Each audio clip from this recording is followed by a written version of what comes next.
I'm co-presenting not only the program this evening, but the entire week of our Shavuaton on Jewish identity. I do want to note for people, I am recording video this evening. I'm going to be putting it on speaker view so that the speaker will be the one who is front and center, but I want to make sure that people are aware that, that this is happening. Our Beit Midrash Zichron and Dov, has a tradition of holding Shabbatonim at shuls around the GTA, usually about 9 or 10 of them. And in particular, in the fall and in the spring, we hold Shabbatonim at the Beit and at Shari Shamayim, two shuls which are very kind to give us opportunities to speak in a variety of ways, a variety of times to the community on particular themes. But when the pandemic hit last year, it became clear that we were not going to be able to hold a Shabbaton. And so we came up with a Shavuaton model instead. So that, I will share this with you now.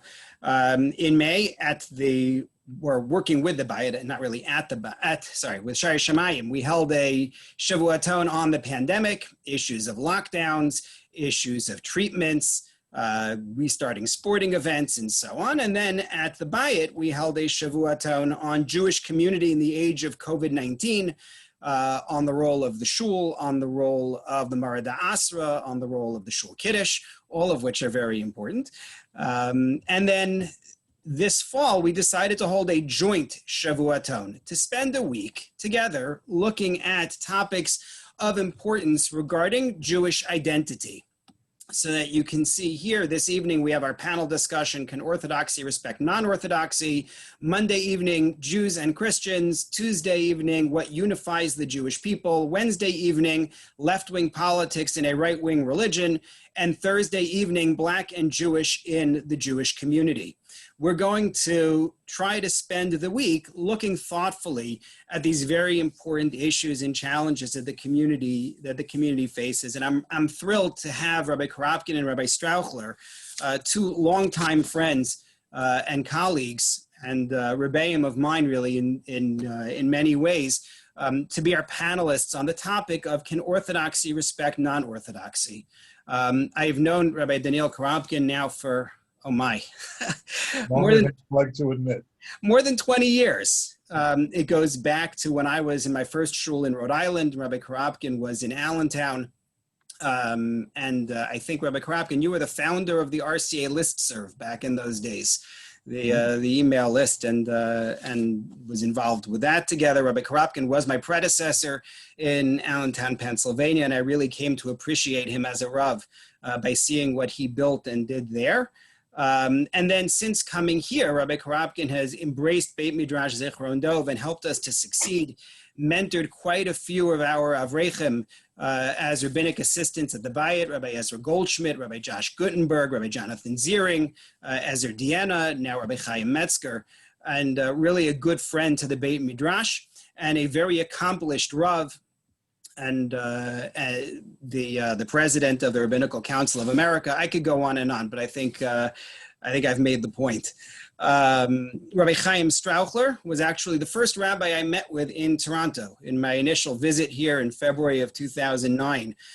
He sat on our board from the inception of the Beit Midrash, has always had, since that first meeting, a tremendous vision for the big picture, and was also interested in the nitty-gritty of what we were doing, which classes we were giving, what our ideas were, what our goals were, and has mentored many of Avreichim for us as well.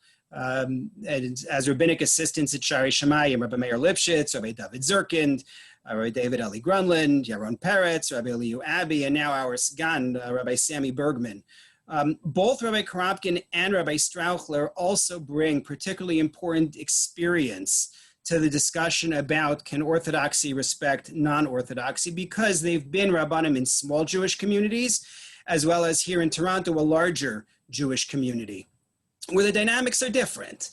In a smaller Jewish community, as I think is well known, people get together and work together more than in a large community where they have more opportunities to be self-sufficient. So I think bringing to the table the smaller town experience and the big city experience is really important. And so I appreciate both Rabbi Korobkin and Rabbi Strauchler taking the time to participate this evening. I'm very grateful, and I look forward to hearing what you have to say. In terms of the program itself this evening, so as you can already tell, I've muted everybody and unfortunately will not be letting anyone unmute themselves. I'm certain that people have important things to say. It's just that there's a limited amount of time and there's a lot that we need to cover. If people have questions that they want to put in for the end, assuming there's time at the end for Q&A, you can send a chat message to me, and I will be monitoring that. Rabbi, the chat is disabled. Right, so they can send a message to me, I believe, but not to anyone else. Can you confirm that? I'm not able to send you a message. You can't send a message to me either. That's a unique problem. All right, I will enable the chat then as of now, and yeah, we'll see how it goes. But I thought that people should be able to send to me. Apparently not. Okay, thank you. So our topic is, can Orthodoxy respect non-Orthodoxy? So, I'm not in particular a fan of the word Orthodox. It has a great deal of baggage to it, but it's a shorthand that society uses. And one of my opening questions for the panelists is going to be for them to define the term Orthodox as they want to use it this evening. But the title is not as important as the topic at hand itself. And I'm going to try, to the extent that I am able, to keep myself in line, to speak less and afford the panelists the chance to speak more. Because I think that this issue of respect, of orthodoxy for non-orthodoxy, matters a great deal.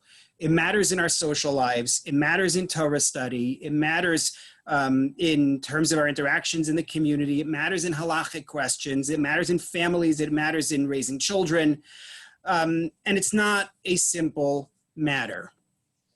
To be clear, we're not talking about respecting people. Hopefully, we can all agree on respecting people, loving people, whether they observe Torah as we do or not. Learning with and from people whose approaches to Judaism differ from our own is important.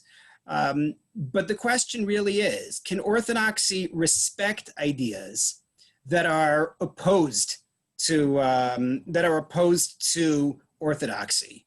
And how would that respect affect our lives in practice? So without further ado, I am going to put this question to the panelists for their opening statement. It's actually multi-part question in one, and I'm going to ask Rabbi Korobkin first and then Rabbi Strauchler. We'll take alphabetical order to begin with and work from there. But my question to you is this. First of all, what do respect and orthodox mean to you in tonight's conversation, as well as to please spend some time reflecting on the role of Rabbi Lord Jonathan Sacks, Zichron Livracha, in relations between orthodoxy and non-orthodoxy. Rabbi Korobkin. Okay, thank you. First of all, Rabbi Torczyner, to you and Beit Midrash Zichron Dov, I just wanted to say a big Yishar Kochachem, especially to you, Rabbi Torczyner, for all the work that you've been doing throughout the pandemic. I have to say, and I'm sure Rabbi Strauchler would agree, that for both of our shuls, your Beit Midrash has been a tremendous lifeline of programming, of Torah study, for so many of our members. And so we owe you a great debt. The community owes you a great debt. And thank you very much. Thank you. And this Shavua tone is no exception to what I just said. To address the issue, and perhaps maybe we'll touch on Rabbi Sacks at the end, there's a whole historical context that we have to place on the relationship between Orthodox Judaism and the other strands of Judaism. Before the Common Era, in the 1st and 2nd centuries before the Common Era, Judaism viewed itself as threatened from within, from Hellenized Jews and from Sadducees and Essenes and other sectarian groups.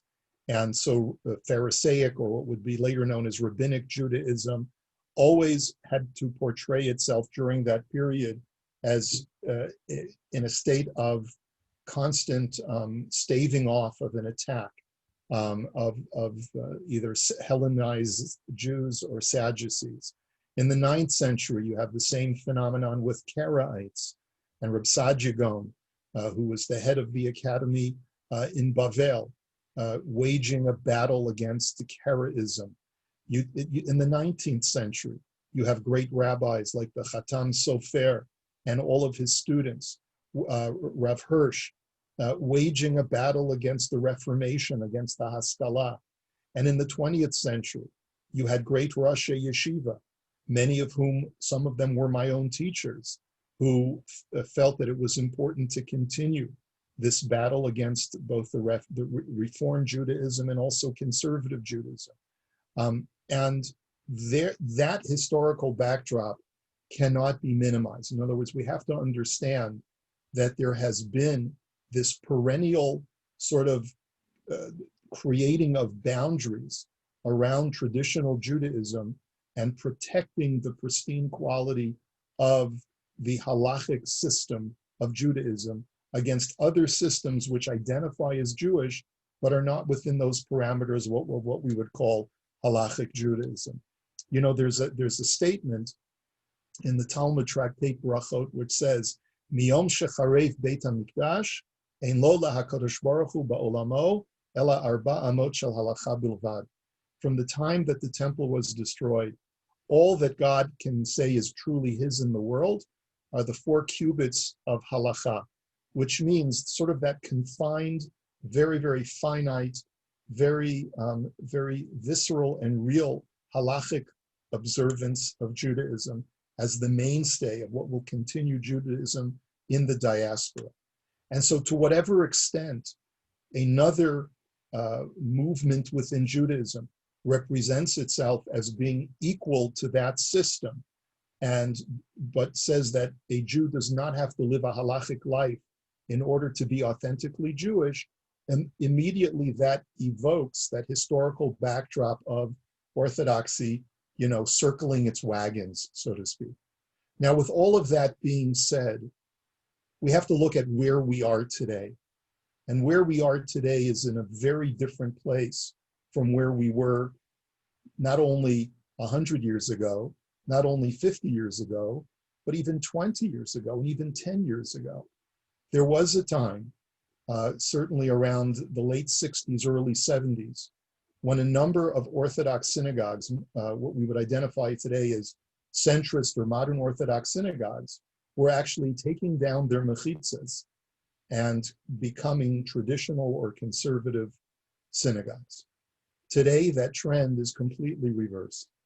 The identity of the Jew today in North America is predominantly Orthodox, even though the numbers may not be totally indicative of that, but certainly with birth rates and through assimilation and basically people wholesale giving up religion completely in the public square, the primary identity of Judaism in North America today, and it's growing, and that trend is continuing in that direction, is Orthodox Judaism.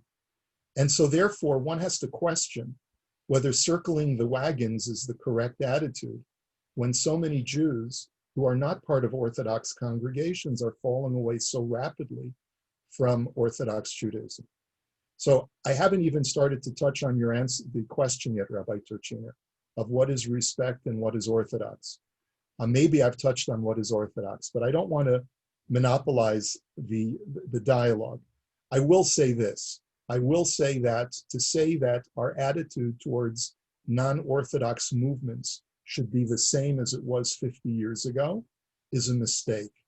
I would say that an Orthodox Jew who feels in any way threatened by non-Orthodox Jewish movements is being quixotic, which means is that he's being anachronistic, he's stabbing at windmills that aren't there. Baruch Hashem, the Orthodox Judaism is strong.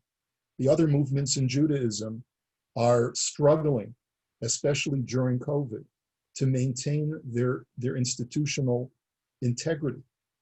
And if anything, it is we who have to reach out and sustain as many Jewish institutions and as many Jews as possible and keep them as part of the Jewish community. Why should we respect non-Orthodox communal leaders? Because they're serving a vital purpose of keeping Jews Jewish.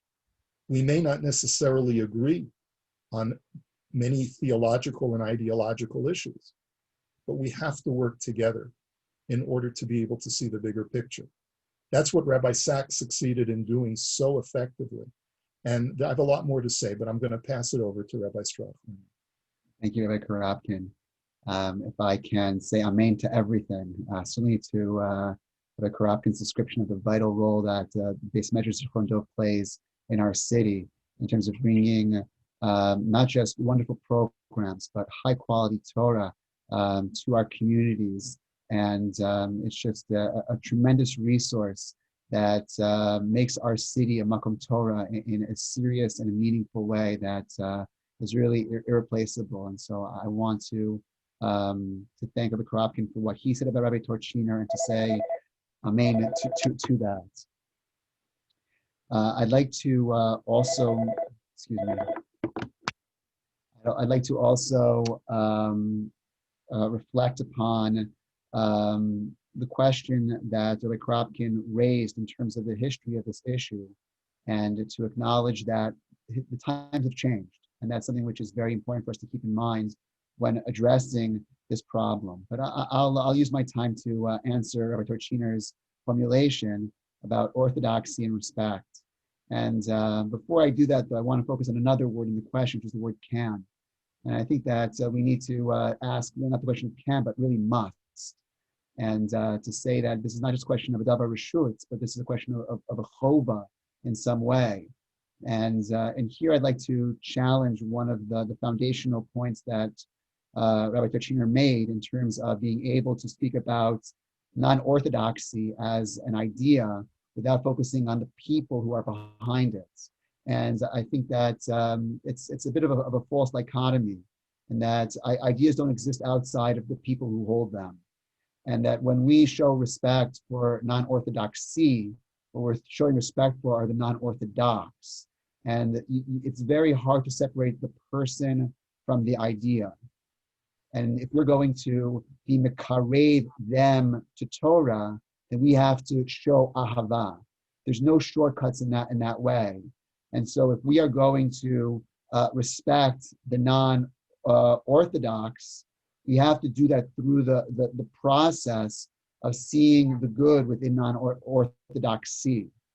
And here I want to really define orthodox not on its linguistic, straight thinking terminology, but really define it sociologically. And that the orthodoxy is a sociological phenomenon of people who don't necessarily hold the same ideas, but there's a certain relationship they have towards one another.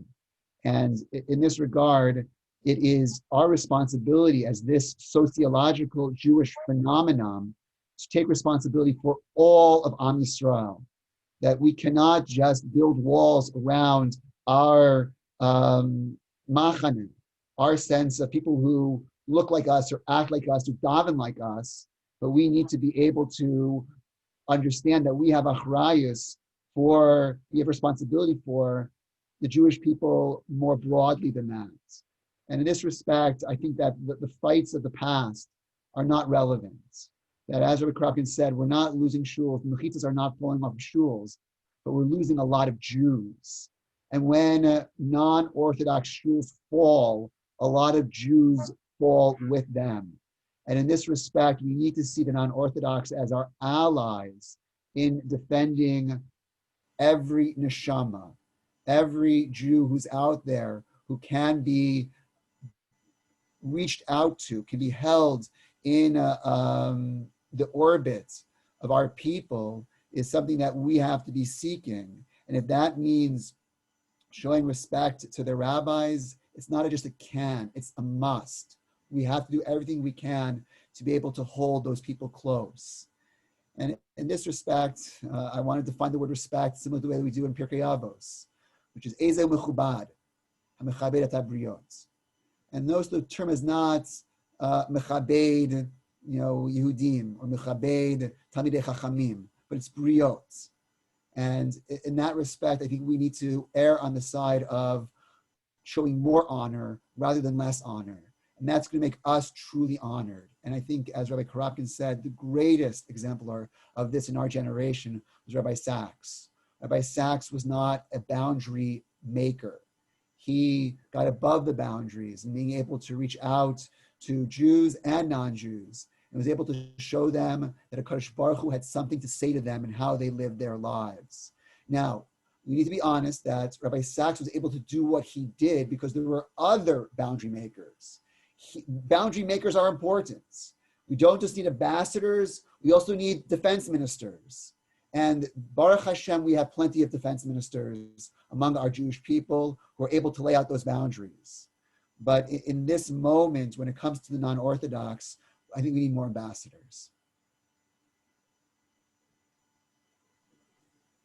Well, thank you very much. Thank you both. There's a lot to unpack here. And I want to note for the group here, I don't know if everybody is aware, we actually have a broad range of people in the, 138 participants that we currently have. We have people on this Zoom who would identify as Orthodox, Conservative, Reform, Reconstructionist, or unaffiliated. I'm looking at the comments that are coming in that people are sending to me, and it reflects that. So this is a fascinating conversation on a lot of levels, and I would like to actually take some points from the opening statement and take them into our next segment, and that is on unity. Someone sent me a message in the chat regarding non-Orthodox Jewish leaders keeping Jews Jewish, the comment that Rabbi Korobkin had made, asking what about when a non-Orthodox rabbi will accept or even officiate at an intermarriage. That's a question that was sent to me. I was thinking about Rabbi Strauchler's comment where he used the word kiruv. Kiruv meaning to draw people in, to draw people close. And there's potentially an inherent disrespect in saying, well, I need to show you the light. And so kiruv itself raises questions in terms of respect. So I'm bringing up both of those points in the context of asking both panelists, Rabbi Korobkin and Rabbi Strauchler, about unity. The Torah requires us to discourage sin. It requires us to attempt to educate those we believe are sinning. At the same time, we emphasize Ahavat Yisrael, the importance of a unified nation in which each of us loves each other. Is it possible to discourage sin, to say we don't accept intermarriage? Is it possible to educate others to engage in what may be called kiruv without triggering animosity, without causing people to feel like they're being treated with disrespect? I'm going to pause my question there. There's a lot more I could say, but I'd rather hear the panelists. So I'm going to ask Rabbi Strauchler first, if he could address this, and then Rabbi Korobkin. Absolutely. So I had the privilege of speaking to the Diller Fellows last week, and to whom were you speaking? The Diller Fellows. It's a program by Federation in which they partner between students here in Toronto and those outside. And one of them asked me about pluralism, and they asked me about how it is that I treat and understand those who disagree with me, and how it is that we're able to show them respect. And I think that there's different forms of pluralism that need to be thought through carefully. And this is also something that Rabbi Sachs spent a lot of time on. And that is that our pluralism does not mean that we stop to believe firmly in our own views and what the Torah asks of us. And I don't think that in order to show respect, you have to somehow dilute the degree to which you hold your opinions to be most true. And in this regard, I would like to introduce, you might say, Rosh Chodesh Kislev coming up on Tuesday, but I'd like to introduce a Greek concept. And thinking about the battle between Hector and Achilles, that there was no lack of respect between these two warriors, just the opposite. It was because they disagreed so strongly with one another and they fought so vehemently that they added to one another's honor in the Greek system. And I think that that's something that's worthwhile for us to consider when we speak about non-Orthodox philosophy and non-Orthodox positions about all sorts of issues, that in engaging in rigorous debates and opposing intermarriage or opposing various things that they might do, that is a sign of respect, not the opposite of that. And I think that the potential for real debate and real disagreement is something which we should be not afraid of, and we should not define pluralism in a way that would prevent that. And I think that that's a critical piece here. And to still be able to have Ahavat Yisrael through that process in not assigning malevolent intentions to our disputants around these issues. And in as much as we're able to see the greater objectives of our non-Orthodox disputants around these issues as being with a certain L'Shem Shamayim, the Shitatam, according to their view, there's a certain heavenly goal to what it is that they're trying to achieve. So we can then argue with them, because it's not personal in having a different desire for the good of our people. And therefore, I think there is an opportunity for unity around those commonalities that we share. Now, obviously, in terms of all sorts of decisions, there are tremendous differences between us. But I would also go back to the concept of kiruv that I employed earlier. I think that there's the kiruv of trying to get a person to be like you, and then there's the kiruv of wanting to get a person to be closer to God. And when we quote this idea that Ohevet HaBriyot in the Karvan La Torah, we're not trying to make people orthodox. We're trying to bring people close to the Torah. And I think that that's a different definition of kiruv, which I think is more open to the unity that we seek, and is not something that is somehow a Trojan horse towards disrespect.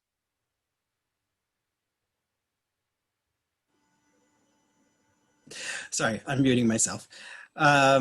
So I definitely appreciate what you're saying. I think some of this is going to come down to your definition of respect at the end of the day.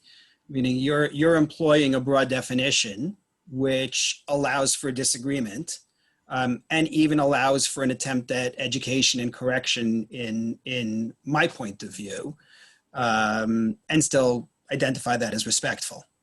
Am I understanding you correctly? Absolutely. Okay, thank you.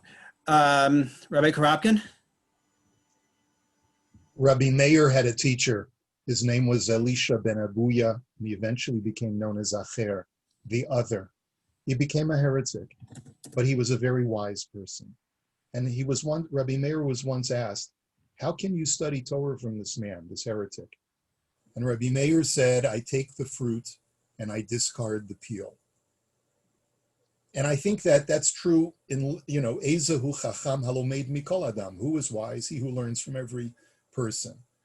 When it comes to working together with non-Orthodox organizations, with non-Orthodox leaders on shared interests for the sake of the Jewish community, I think that the Orthodox community has to take the same approach.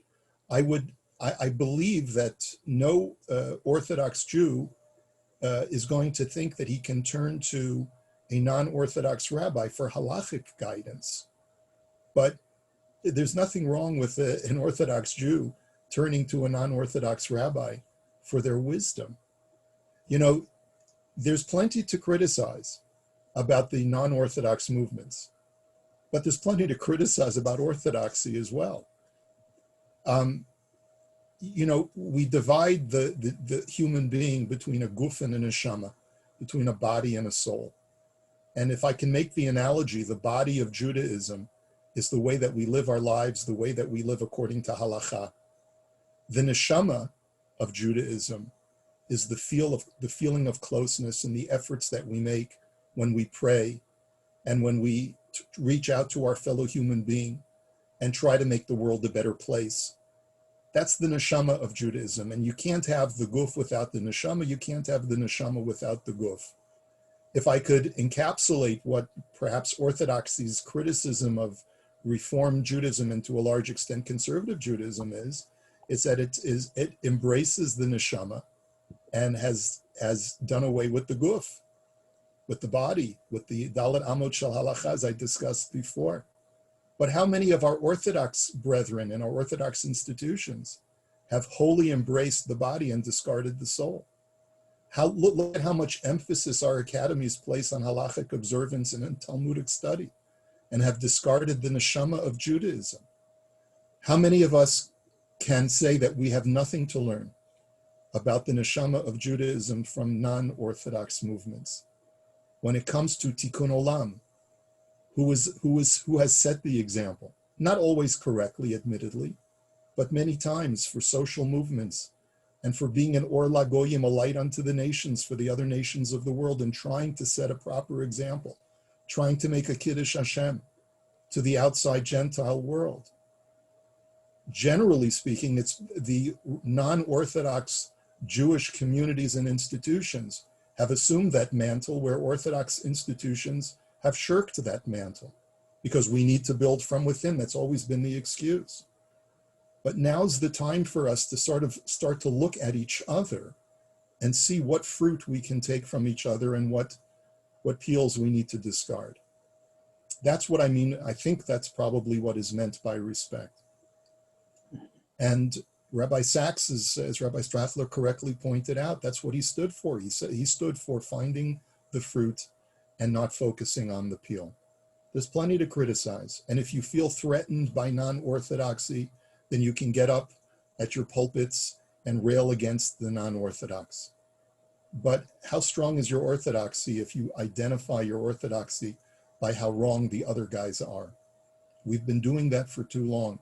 It doesn't help in the long run. Okay. Well, thank you. A couple of people have messaged me about Israel, and I'm going to jump within our list of questions to Israel, because I think whenever we deal with this topic, you have to ask the question not only about what's going on in Toronto, but indeed what's happening in a place where the conflicts between Orthodox and non-Orthodox have high stakes. And it's not only the questions of old of a mechitza in a shul, or people driving to shul on Shabbos, or the kashrus of swordfish or sturgeon, but regulation of marriage and divorce, regulation of kosher food, the very definition of Jewish identity, the who is a Jew debate. Is it possible for Orthodoxy to lobby for its positions on these very important and fraught issues while still embracing the respect that both of you describe for non-Orthodoxy? And I'll call to mind the example from recent months with Rav Melamed in Israel, where he had a dialogue with a Reform rabbi and was condemned and delegitimized by some within Orthodoxy for having done so. And that's not new. I mean, it may be a recent example. We saw the same thing go on with a rabbi from Lakewood, I think it was 10, 15 years ago, who wrote a book with a Reform rabbi on their dialogues. But the question stands regarding Israel. A nuanced approach, as both of you have described, an approach which says we want to embrace the Jewish people as a whole and the soul in addition to the body, or an approach which says it's not disrespectful to disagree with somebody, we can still embrace them and respect them, and even as we disagree. How does that work when you're dealing with a society that really has such high stakes involved in the interactions between the Orthodox and those who have different approaches? And I'll ask Rabbi Korobkin to please speak first. The whole issue of determining or engineering the policies for an entire nation of Klal Yisrael, of the Jewish people. First of all, there's a major, vast difference between how that works in the diaspora and how that works in Medinat Israel, in the state of Israel. In the diaspora, every community defines its own standards. So I would say that largely that issue is community dependent. And each, when it comes to statuses of conversions, statuses of divorce, and other issues of zehut, of religious status, an Orthodox community governs itself by Orthodox standards. A Reform community governs itself by Reform standards, and so forth. Would it be great if there was a unified standard? Of course, but then you'd have to cater to the highest denominator, which would be Orthodoxy, and that's not something that at present in most communities the conservative and Reform leadership are prepared to do. They are not prepared to abdicate that role of issues of Jewish identity to Orthodox leadership.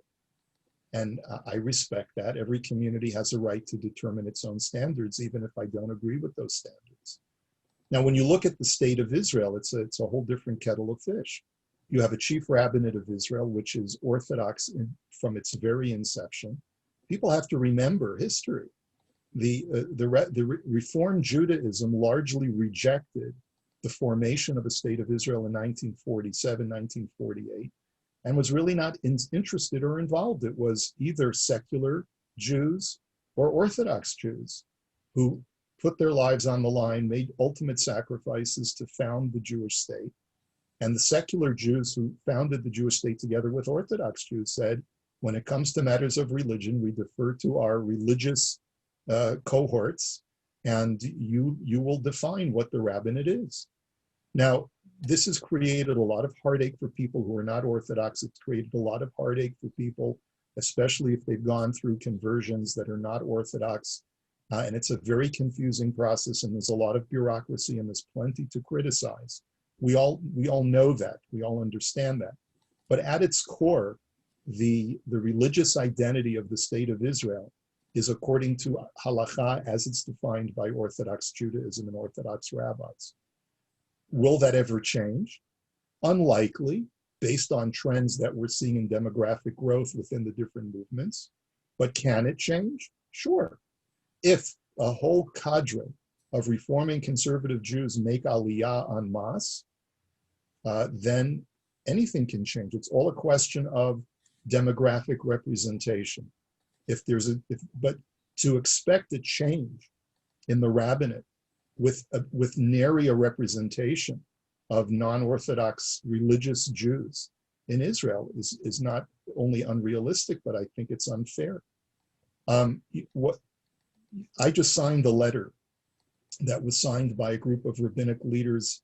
I signed it as the president of the RCA in defense of Rabbi Melamed. We didn't say so by name, but what Rabbi Melamed did by sitting down and dialoguing with the Reform rabbi in the state of Israel was met with tremendous controversy, particularly because Reform Judaism is such a minority of Judaism in the state of Israel today. But we still support what he did because he was dialoguing with a Jewish leader who was helping Jews find their way. Perhaps not using the halachic system, but bringing Jews back to Judaism and seeing what we can do collectively to work towards the preservation of our national identity, our national religious identity, and working towards common goals of keeping communities together and keeping them strong is something that's so vital, both in the diaspora and in the state of Israel. And so therefore we support this kind of interdenominational dialogue, and I hope it continues and it grows. Okay, thank you. Rabbi Strauchler?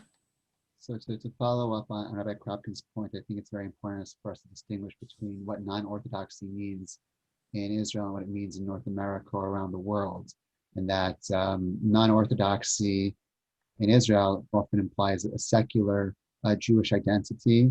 And that's something very different when we speak about non-Orthodoxy in North America, which is a religious identity, but not necessarily one which is the same sociological description that we spoke about earlier. And in this regards, I think it's important to see Israel as a nation state.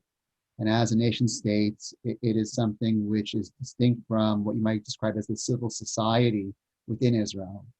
And the state operates based upon democratic norms that Rabbi Korobkin spoke about. And those norms are a function of people voting with their identities in elections.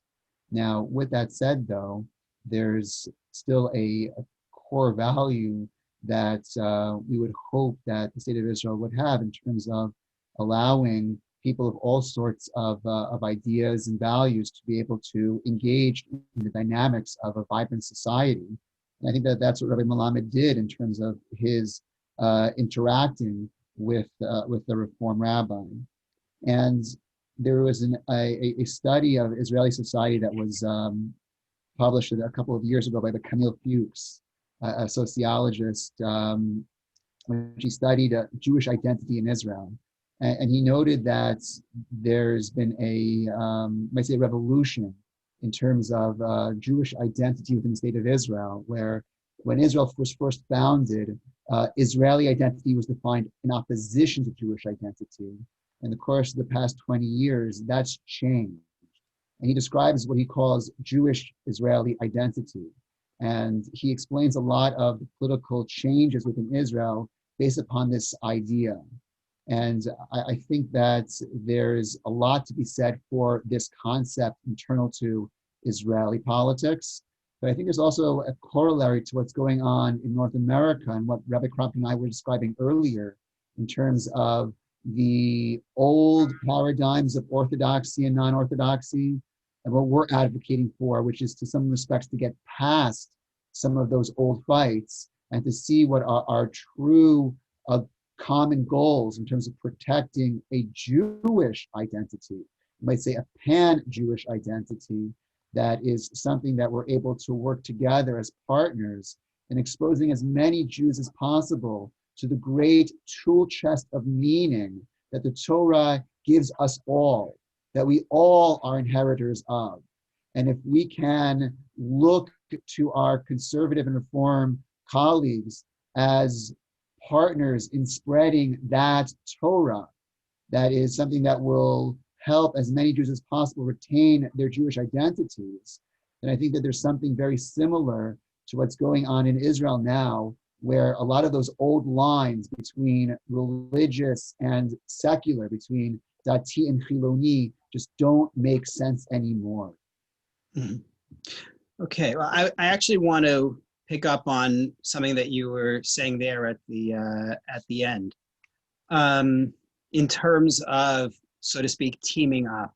And the following is a comment.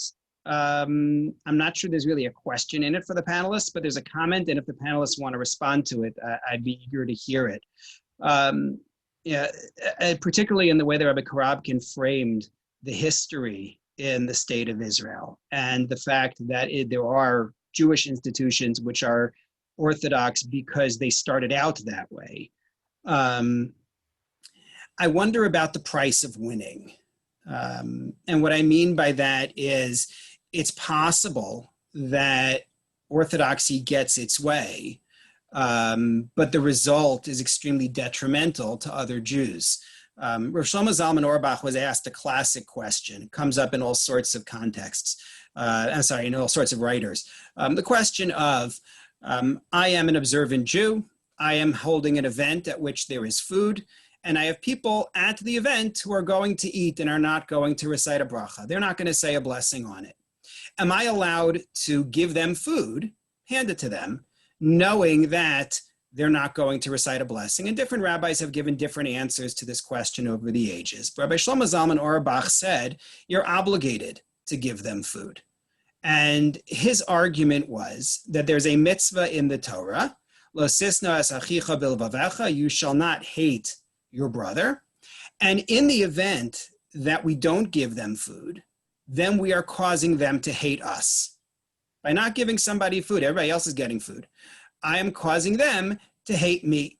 And that is of a greater concern than the concern that he is going to not make a bracha, because at the end of the day, when I hand him food, I'm not trying to trick him into not making a bracha.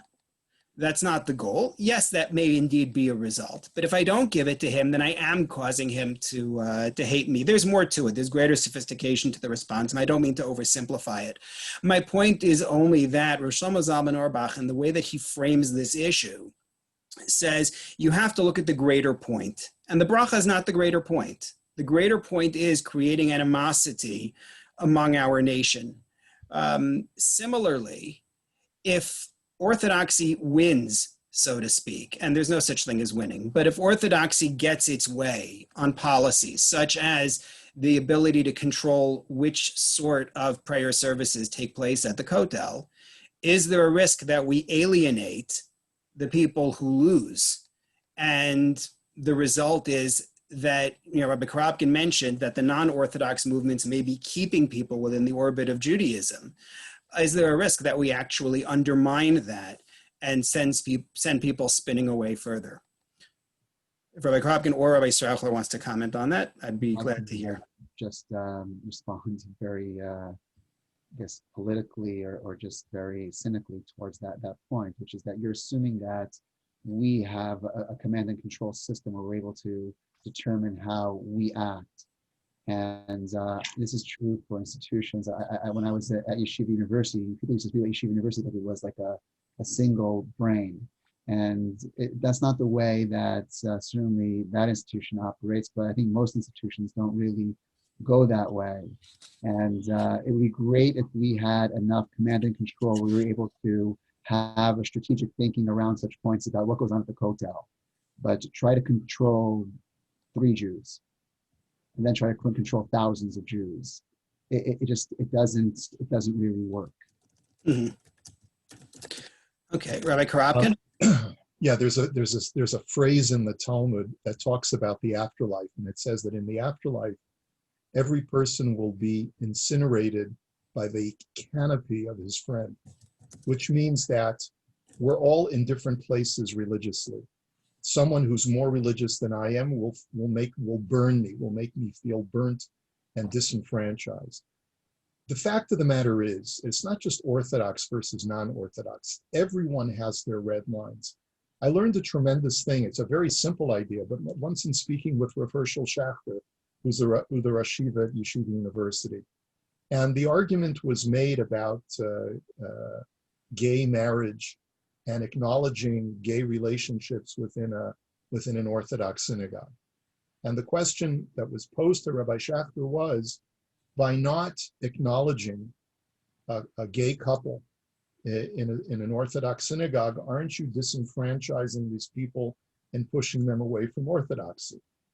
And he said, yeah, no, yeah. That was his response. His response was yes, that religion is only elastic to a certain degree, and that's all religion.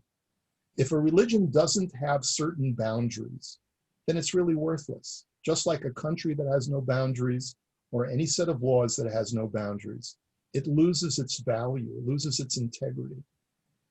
Every religious doctrine, every faith has a set of boundaries by which it lives and by which it says, if you live within this set of boundaries, you are part of the faith. You're living your life as part of the faith.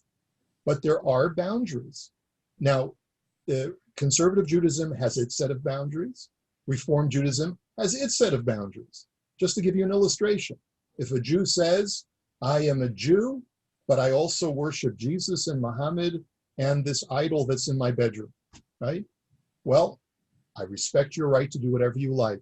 But even a Reformed Jew would say, but that's not really Judaism. It's something else, but it's not something that I can relate to. It's not something that I can associate with or say is part of my orbit of how I define Judaism. There are going to be mutually exclusive positions in halachic observance between Orthodox and non-Orthodox movements. The Kotel is a perfect example. And Robinson's Arch, which was the designated area for non-Orthodox prayer, is also a great lesson for all of us, how we can carve out space for people who observe Judaism differently from ourselves. And there are situations which, if we all play nicely in the sandbox, we can all provide space for other people to get along. And by the way, it's also a beautiful lesson in how we understand the mindset of those who claim to be disenfranchised. Go to Robinson's Arch, which I have a number of times, to go to see who is praying there. More often than not, no one's there. The Kotel is so vital to the identity of an Orthodox Jew.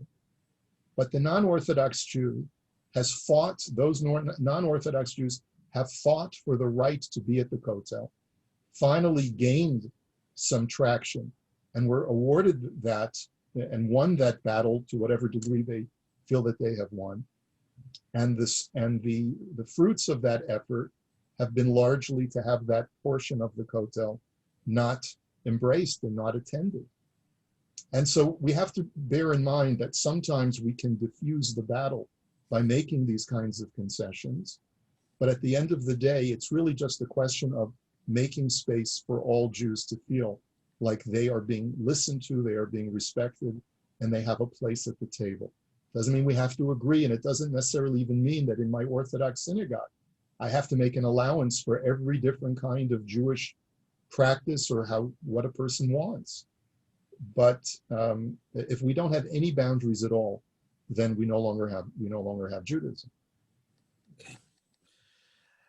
I would actually love to push the Robinson's Arch one a little bit further, but seeing that we're already at 5 minutes to 9, and Rabbi Strauchler and Rabbi Korobkin, I sent you a question in the chat.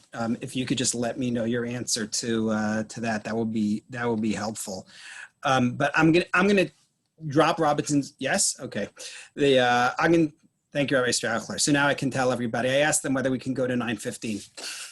So I'm going to shift a little bit, but not too far from what we were just talking about. We're talking about boundaries, and we're talking about the concern that being respectful to others can potentially undermine what we're trying to teach and what we're trying to promote. And that brings me to the following. For generations, Halachic authorities have wrestled with the question of Orthodox participation in non-Orthodox settings. It was certainly an issue that I dealt with a lot in my shul rabbinate. I believe both of you did in yours and still do. Entering a non-Orthodox synagogue or temple, attending weddings and funerals, participating in joint religious and educational programs, perhaps co-officiating at something. How has halachic guidance on this issue changed in recent decades? And whichever one of you would like to take this first. I lost track of who I asked to go first at this point. I guess maybe I'll just say something very brief. I can't tell you definitively what exactly the changes have been, but there have been changes, and it really goes back to what I started with in the discussion in the evening, is that in the last, I've been a rabbi now for over 30 years, but in the last 30 years, Reform and Conservative Judaism have become less and less of a threat to Orthodoxy. And if anything, Orthodoxy needs to reach over the aisle and to start helping the other movements stay afloat.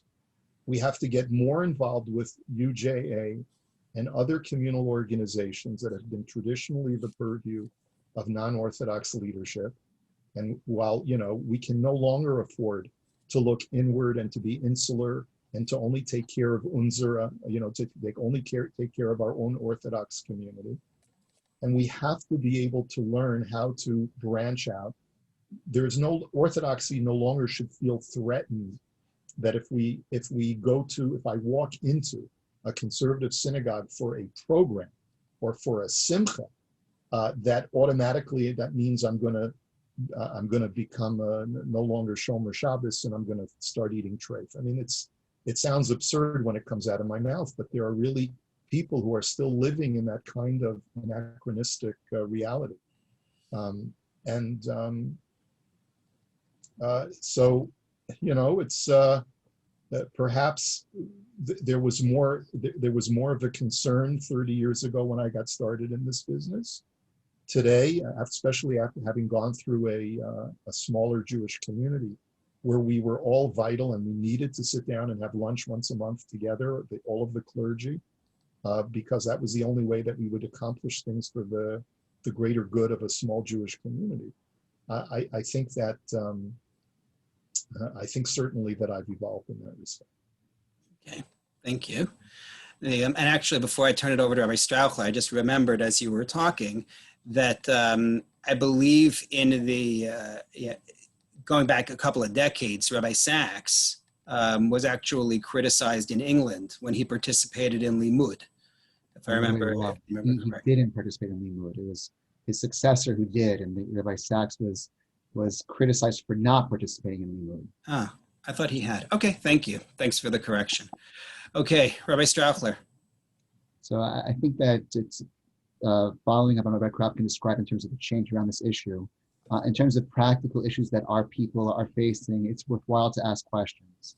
And that in terms of the need to, within each of your families, within each of your social networks, to be able to be min mekarevet, to be able to hold relationships close, but to do so with a certain amount of wisdom is certainly worthwhile. And I encourage everyone to think about the specifics of these questions, recognizing that each case is distinct. And so both Rabbi Korobkin and myself, you're not going to hear a psak here, leheter or lechumra on this issue, but that each case is unique and has a lot of nuance to it. And it's worthwhile to think about it yourself and also to bring it to your rabbanim to discuss these issues. But I'd also like to reflect upon why things have changed now. And I want to say this in order to give praise to our predecessors, people who've occupied our chairs and people who've preceded us within the North American rabbinates. And that is to say that it's because we've had great boundary makers as Orthodox rabbis in the past generation. It's because the Mechitza battle was won. And it is because our communities have been able to defend a vision of what Halachic Judaism is and to make it appealing through the investment in Jewish day school education, in so many different arenas of Orthodox Jewish life, that we're able to be ambassadors now. That a Rabbi Jonathan Sacks could not have existed 50 years ago. It would have been impossible because the boundaries were not formed for him to be able to cross them as an ambassador. And in this regard, there still are boundary makers that are out there. And I think it's important for us to understand what it is they're doing. And even as we might think that they're being a little bit foolish and they're fighting, the last war, but the basic idea that an ambassador needs a defense minister is something that we need to be very honest about and have a karat hatov for too, even as Rabbi Korobkin and I take a different position than those fighters might have done in a past generation in terms of these issues. We can only take our positions on their backs. Okay. Let me just add one more point, and here I will speak directly to anyone who's on this call who's an Orthodox Jew. I want you to consider that when the community comes together, whether it's for the Walk for Israel, whether it's for a UJA event, whether it's for some other kind of communal endeavor, quite often the Orthodox community is underrepresented. And you have an opportunity to demonstrate what an Orthodox Jew is. To the extent that you have the opportunity to participate in this community event, consider please that you're not just going for yourself as a consumer of a community event, but you're also going as an ambassador for Orthodox Judaism. And you have an opportunity. Rabbi Strauchler called it kiruv. I'm not sure what I would call it, but it's an opportunity. If when someone asks you, oh, what synagogue do you belong to? And you say, I belong to Sharei Shamayim, or the Beit, or Sharei Tefillah, whatever shul that you belong to. You're creating a connection to your fellow Jew and just planting a seed and letting them know that Orthodox Jews are normal people, that we are all part of the same nation. And I believe we have a greater responsibility, and to whatever extent that we are underrepresented, we've abdicated that responsibility. Thank you. I want to second Rabbi Korobkin's point there. That is a very good point. Thank you. Okay, so I'm gonna close with one more question, and this is something that goes back to actually what both of you just said, both in terms of attending community events and in general in terms of our ambitions as Orthodox Jews. And it really goes back to some of the things that I said in introducing the program. I'm going to quote somebody's message to me in the chat. Someone asked me, isn't Judaism mostly about what kind of people we want to be and how we treat each other? Goes back to Rabbi Korobkin's point about the body and the soul earlier, and the fact that we have both. But building on all of that, the question of education for our children. My children grew up in their youngest years in Allentown and went to the Jewish day school with kids who were identified as Orthodox, conservative, and Reform, and learned at an early age about which birthday parties they could go to and which birthday parties could be accommodated and which birthday parties simply weren't going to work out. How do you teach your children, and at what age is it appropriate to teach your children, about the fact that there are Jews who identify as Jewish, who say, we are practicing Judaism too, but it differs from Orthodoxy? Rabbi Strauchler. This is a great question. I'm going to just begin with a story when I was a rabbi in Connecticut, that we'd often walk home from shul and we'd see the congregants from the shul driving home from the shul. And I think at one point the kids asked, how is it that they're driving their cars? It's Shabbos. And so we responded that, they have Shabbos cars. We can't afford Shabbos cars. But Rabbi Strauchler, let me just interrupt. I can top that. When I was walking to shul one Shabbos with my son, the Reform rabbi pulled up to wish me good Shabbos. So I think that education is always a beautiful opportunity and a complex opportunity. And every child has their own stage in which they're able to process the information that they need to hear and they need to appreciate. And I don't think that even at a young age, we need to be afraid of difference. And this is something about the Jewish experience through time, and also the experience in Galus, that we live it as Jews where things are never simple. And the degree that we're able to convey that the havdalot that we make, between Israel and Ha'amim is an important havdalah, but also the other havdalot are also likewise important havdalot to also be making. And I think that our children are able to handle these distinctions, be able to recognize that these are people, Jewish and non-Jewish, or created b'tselem Elokim, and these are Jewish and Jewish people who have Kedushas Am Yisrael to them, irrespective of the fact that they may not be observing Judaism the way that we do. And that complexity is an inherent part of how it is that we raise our children and how we've always raised our children. And the expectation that we're going to have some sort of simple black and white vision of how the universe is organized is not our faith. That's not the way that's not the Torah that we've received. I completely agree with Rabbi Strauchler. When my wife and I moved from Pennsylvania, the small Jewish community, back to Los Angeles, We still had little kids, and we were interested in our kids joining a little play group in our neighborhood. We moved into what we would call the hood, which was very, very yeshivish, very what we would call Haredi. And we thought, here we were, we spent many years on the front lines defending Orthodox Judaism. We should come home to the established Jewish community as the decorated warrior who has fought valiantly for his people. And we wanted our son to be part of a little play group, a background play group. And we were told that because he had Buzz Lightyear on his t-shirt, he was disqualified from being part of that play group because the kids in that group did not watch Disney videos. Every community makes its delineations, makes its own boundaries.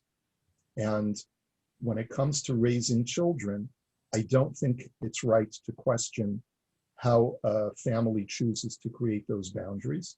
Just like we don't, every set of parents has to decide what TV shows and videos they're going to let their children watch, what kinds of children that they're going to allow their kids to associate with, not just on a religious basis, but, if the child comes, and uses colorful language, because that's what the child has in the home.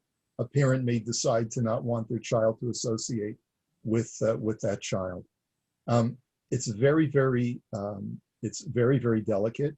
It's extremely personal, but one has to realize that if you're going to exercise wisdom in raising your children, if you're raising your child and you send them to a school which is very diverse, then to create a very small box of restriction is unhealthy. Similarly, if you live in a very religious community that has a lot of restrictions and you don't share in those restrictions with your children and your family, that's also very unhealthy. Choose your community carefully and try to find that golden mean that Maimonides talks about, of allowing certain things from the outside world to enter in, but also creating semi-permeable filters so that your children have a healthy and wholesome upbringing. I think Toronto, by the way, is one of the best places in the world to raise kids. And I'm not saying that just to shout a compliment. Compared to other places where we've lived, it's a very wholesome place. The values of the larger community are very traditional for the most part. And children grow up without the billboards and the noise of the big city. It's especially Thornhill. I'm partial, but it's a great place to raise our kids. Okay, well, thank you very much, Rabbi Korobkin and Rabbi Strauchler. We could easily go for hours more pushing some of these points and asking some of the additional questions that we had prepared. Not to mention the ones in the chat. To people who send questions in the chat that we did not address, I'm going to actually try where I know your email address. I'll try to follow up with you after, because I think you raised points that are important. We just don't have the time for it in the overall forum. If you sent me a question in the chat and you didn't include your email address and you think I might not know it, so send it to me now, and I'll be in touch with you about it, because I think all the points that were made are crucial. But once again, Rabbi Korobkin and Rabbi Strauchler, I'm very grateful for your time. To everyone who participated, watching here, sending notes, thank you as well. I'm now sharing the screen with the flyer for the rest of the Shavuot. Rabbi Sammy Bergman, tomorrow evening at 8, all on this same Zoom address. From Brother Daniel to Evangelical Zionists, Jews and Christians today. That was actually sort of hinted at in one of the comments about a Jew who chooses to worship something else and calling himself a Jew. So that's the Brother Daniel saga in a nutshell. And then we have something for Tuesday nights, from Satmar to settler to secular, what unifies the Jewish people. A point somebody made to me in the chat was, we're talking about Orthodoxy respecting non-Orthodoxy. What about Orthodox Jews respecting each other? So yeah, that's an issue too. So that'll be for Tuesday night. Wednesday evening, I'll be speaking on, is there room for left-wing politics in a right-wing religion? Short answer is Judaism isn't really a right-wing religion. We have a lot more to talk about in that regard. So join me here Wednesday evening. And then Thursday evening, Rabbi Sammy Bergman will be interviewing people. The topic is Black and Jewish in the Jewish community. Jews of color speak about their experiences. and that should be a very interesting evening as well. So thank you to the Beit, thank you to Shai Shemayim. I also be remiss if I did not note that the Shavuaton is dedicated by Esther and Craig Gutman in memory of Shimon Berglas, Zichron Livracha, and by Alan and Arisa Litwack in memory of Mo and Rose Litwack, Zichron Livracha, with their gifts to our Day of Giving this past year. So thank you very, very much. Thank you, everybody, for being part of the program, and I look forward to continuing the conversation offline. Be well. Thank you.